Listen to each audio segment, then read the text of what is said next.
friends, Wayne Brown, the Ram Man. I get asked these questions if my power booster's bad, if it's operating correctly.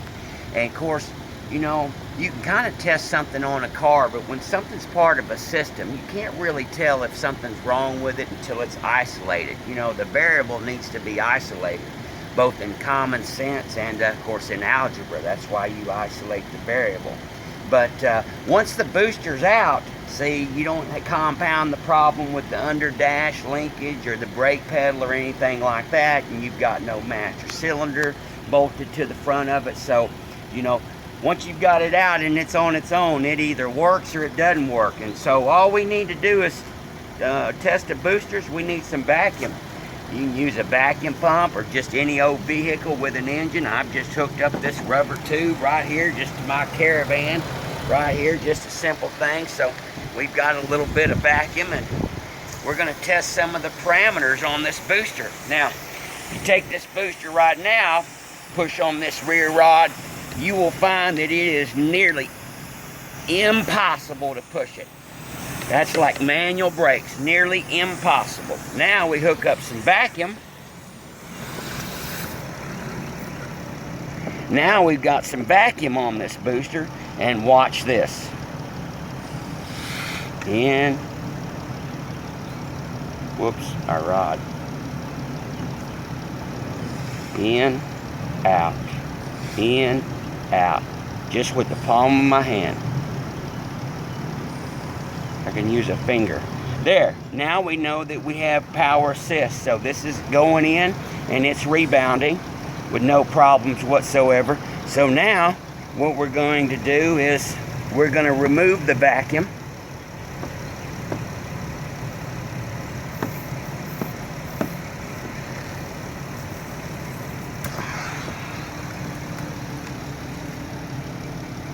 And now we're going to wait just a few seconds.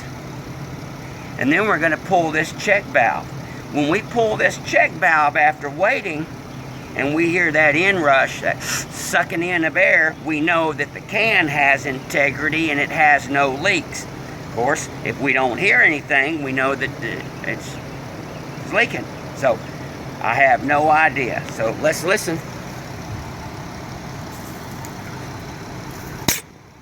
There you go. Obviously, this can holds a vacuum with no problem. Now we'll take this booster.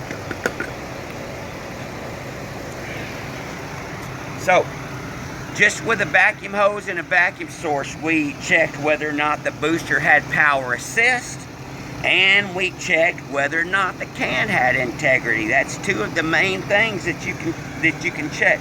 Now, of course, some of the simple textbook things on a booster is what we call, when the poppet valve, the valve goes bad inside the hub, you'll see a booster that will self-apply underneath vacuum. The pedal will go to the floor. When you initiate it, it'll suck it all the way down.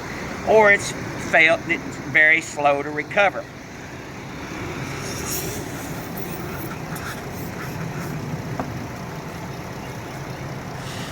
Very easy.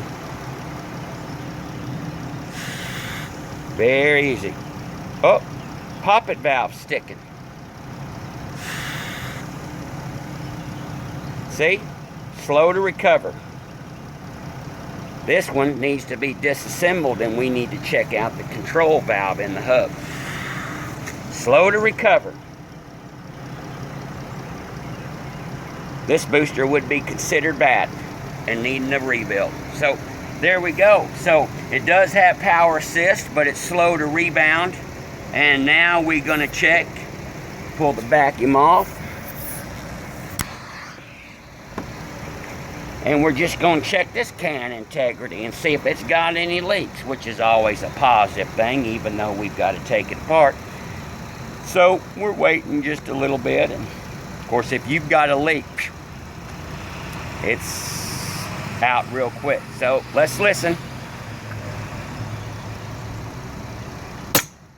There we go. Can has integrity. The unit has power assist, but it has the textbook fails to recover. Fails to go back to rest. So she needs a rebuild.